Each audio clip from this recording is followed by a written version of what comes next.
Hello students, video शुरू करने से पहले प्लीज चैनल को लाइक, शेयर और सब्सक्राइब जरूर करें।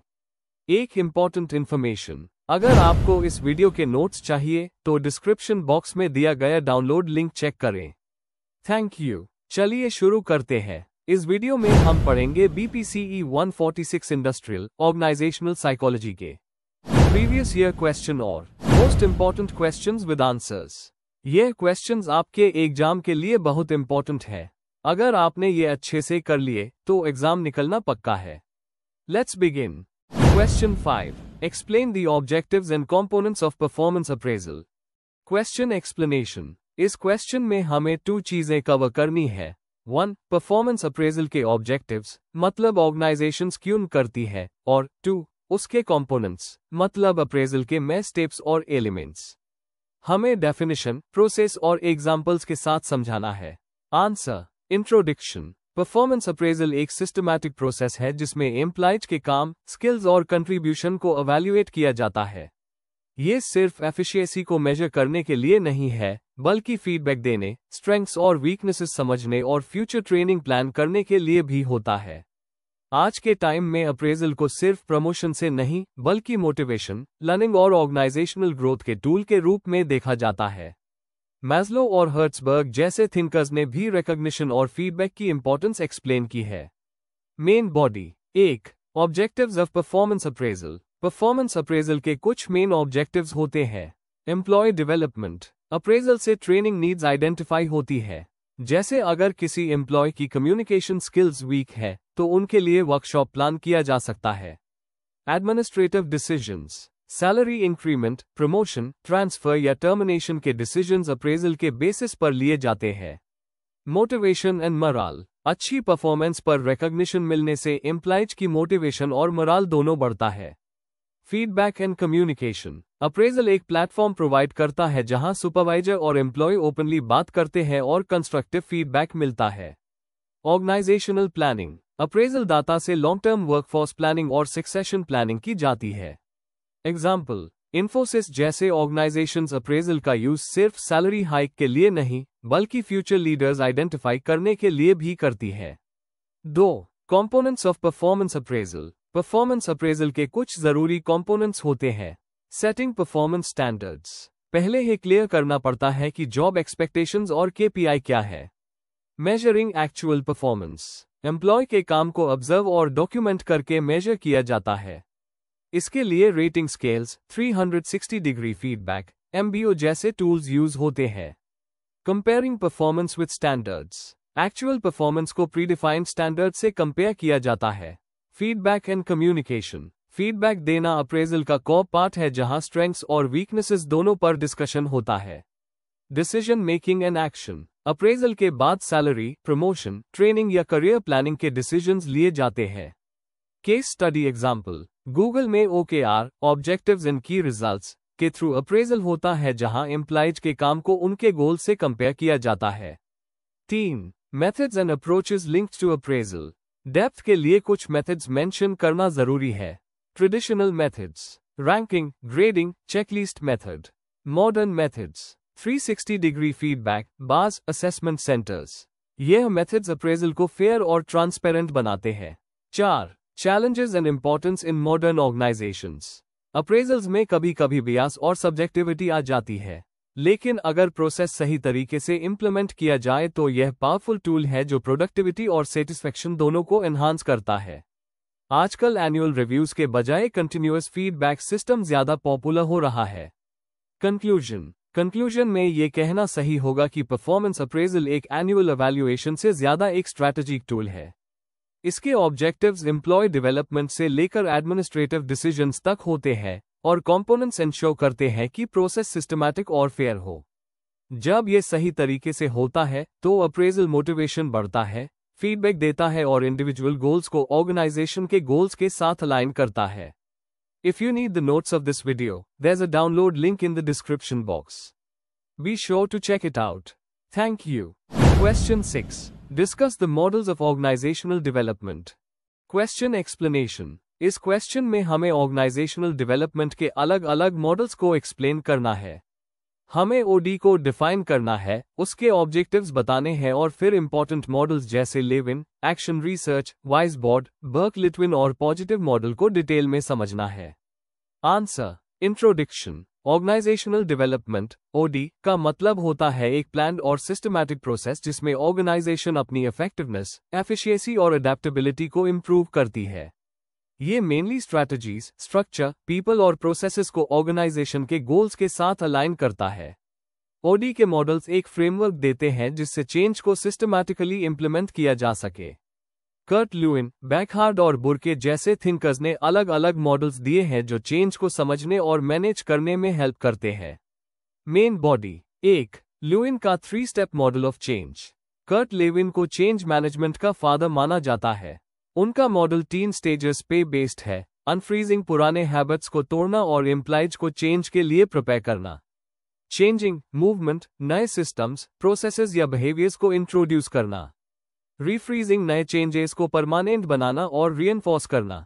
एग्जाम्पल, जब एक कंपनी न्यू टेक्नोलॉजी इंट्रोड्यूस करती है तो पहले एम्प्लॉइज को मेंटली प्रिपेयर किया जाता है, अनफ्रीजिंग, फिर ट्रेनिंग और इम्प्लीमेंटेशन होती है, चेंज, और एंड में नए सिस्टम को स्टेबलाइज किया जाता है, रीफ्रीजिंग।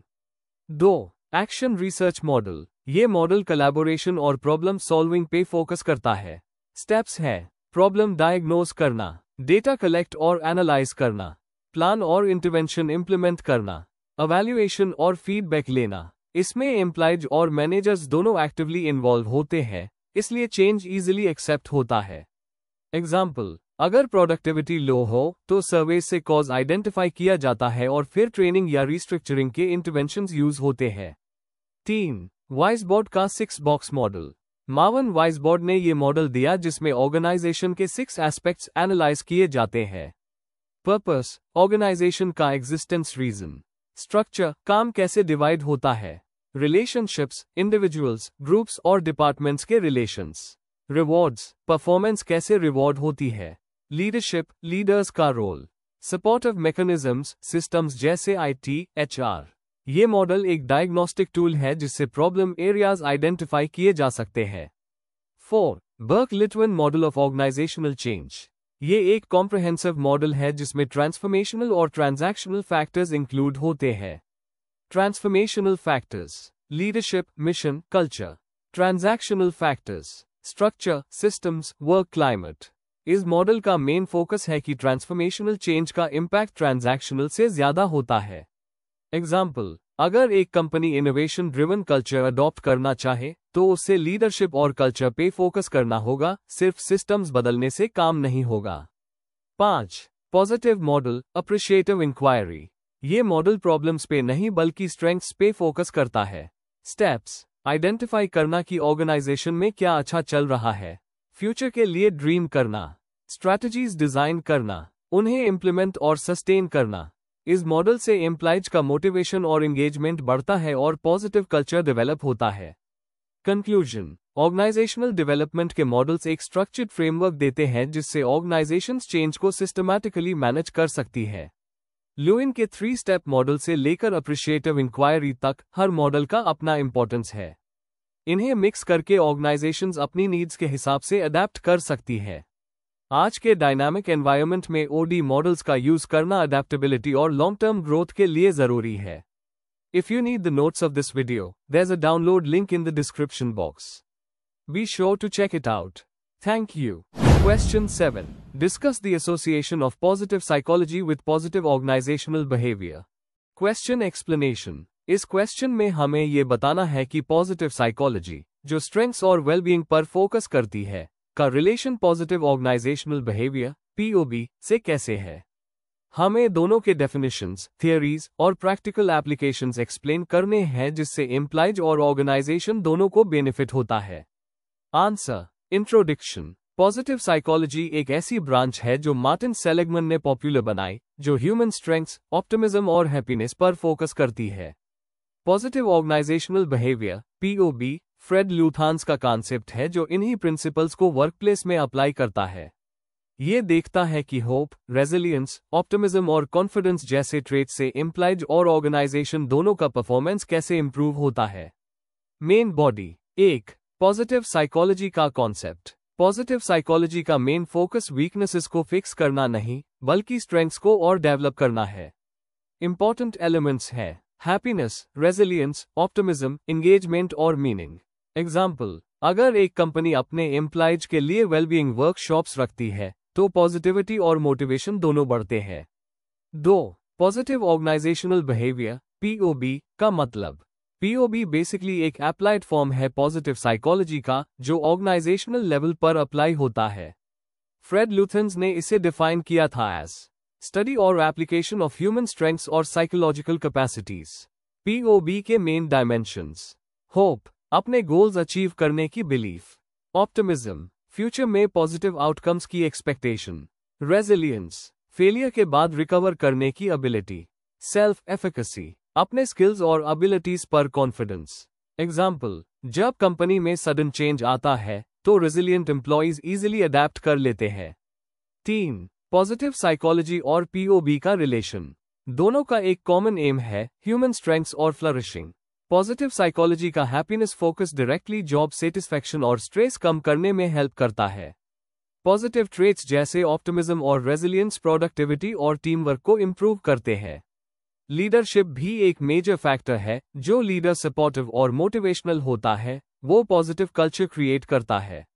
एग्जाम्पल, गूगल जैसे कंपनीज ऑटोनॉमी, रिकॉग्निशन और सपोर्टिव कल्चर से अपने एम्प्लॉयज का एंगेजमेंट हाई रखती है। 4. ऑर्गेनाइजेशनल लेवल पर applications. Employee engagement. Positive psychology के थ्रू रिकॉग्निशन और ग्रोथ अपॉर्चुनिटीज से मोटिवेशन बढ़ता है।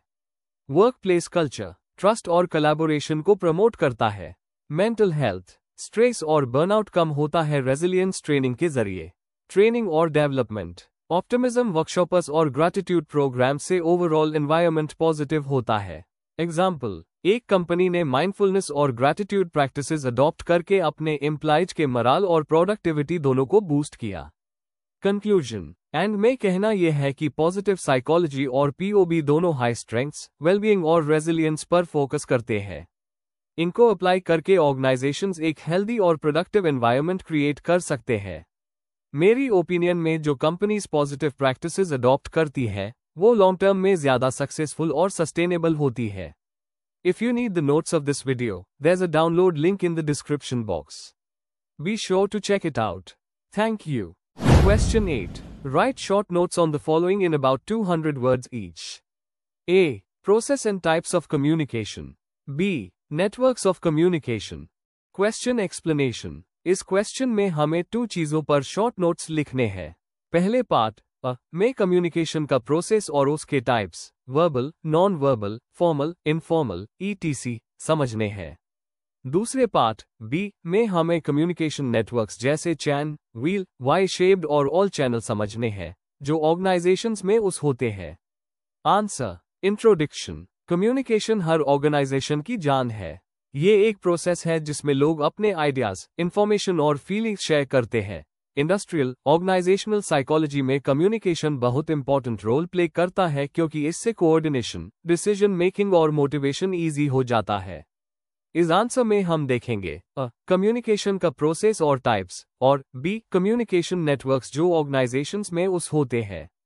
Main body. A. Process and types of communication. Process of communication. Communication एक स्टेप बाय स्टेप प्रोसेस होता है। सेंडर, मैसेज भेजने वाला, मैसेज जो इंफॉर्मेशन देनी है। एनकोडिंग, आइडिया को वर्ड्स, सिंबल्स या गेस्चर्स में बदलना। चैनल, मीडियम जैसे स्पीच, राइटिंग, ईमेल। रिसीवर, जो मैसेज रिसीव करता है। डिकोडिंग, मैसेज को समझना।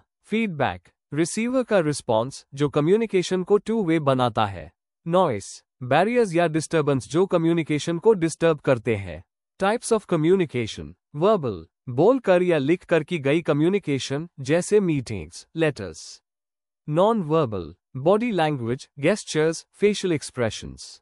फॉर्मल, ऑफिशियल और स्ट्रक्चर्ड कम्युनिकेशन जो हायरार्की फॉलो करती है। इनफॉर्मल, कैजुअल बातें ग्रेप वाइन के थ्रू स्प्रेड होती है। अपवर्ड, डाउनवर्ड, हॉरिजॉन्टल, एम्प्लॉयड से मैनेजर तक, मैनेजर से एम्प्लॉयज तक और कलीग्स के बीच कम्युनिकेशन। ये सभी टाइप्स एक ऑर्गेनाइजेशन में क्लैरिटी और स्मूथ फंक्शनिंग लाते हैं। B. Networks of communication. Meaning of communication networks. Organisation में कम्युनिकेशन हमेशा एक पैटर्न फॉलो करती है। इस पैटर्न को हे नेटवर्क कहते हैं। Major types of networks. Chain network. Message एक पर्सन से दूसरे तक लिनियर फ्लो में जाता है। फॉर्मल स्ट्रक्चर के लिए यूजफुल है। Wheel network. सारा कम्युनिकेशन एक सेंट्रल पर्सन के थ्रू होता है। क्विक डिसीजन मेकिंग के लिए हेल्पफुल, लेकिन एक पर्सन ओवरलोड हो जाता है। Y shaped network. चैन और व्हील का मिक्स है। एक सेंट्रल मेंबर अलग अलग पार्ट्स को कनेक्ट करता है। All channel network. हर मेंबर फ्रीली एक दूसरे से बात कर सकता है। टीम वर्क और क्रिएटिविटी के लिए बेस्ट है। Importance of networks. Networks information के स्पीड और एक्यूरेसी डिसाइड करते हैं। ये एम्प्लॉयज की सेटिस्फैक्शन और एफिशिएंसी पर डायरेक्ट इम्पैक्ट डालते हैं। राइट नेटवर्क का चॉइस डिपेंड करता है टीम साइज, वर्क टाइप और लीडरशिप स्टाइल पर। कंक्लूजन। एंड में कह सकते हैं कि कम्युनिकेशन एक प्रोसेस भी है और एक स्ट्रक्चर भी। प्रोसेस और टाइप्स कम्युनिकेशन को स्मूथ बनाते हैं और नेटवर्क्स डिसाइड करते हैं कि इंफॉर्मेशन किस तरह फ्लो करेगी। दोनों मिलकर एक ऑर्गेनाइजेशन की सक्सेस और एफिशिएंसी को अफेक्ट करते हैं। इफेक्टिव कम्युनिकेशन से ट्रस्ट, क्लैरिटी और टीम वर्क इंप्रूव होता है। Before we end, please like, share and subscribe the channel for more such study materials and one important information अगर आपको नोट्स चाहिए तो डिस्क्रिप्शन बॉक्स में डाउनलोड लिंक दिया हुआ है, जरूर चेक करें। Thank you.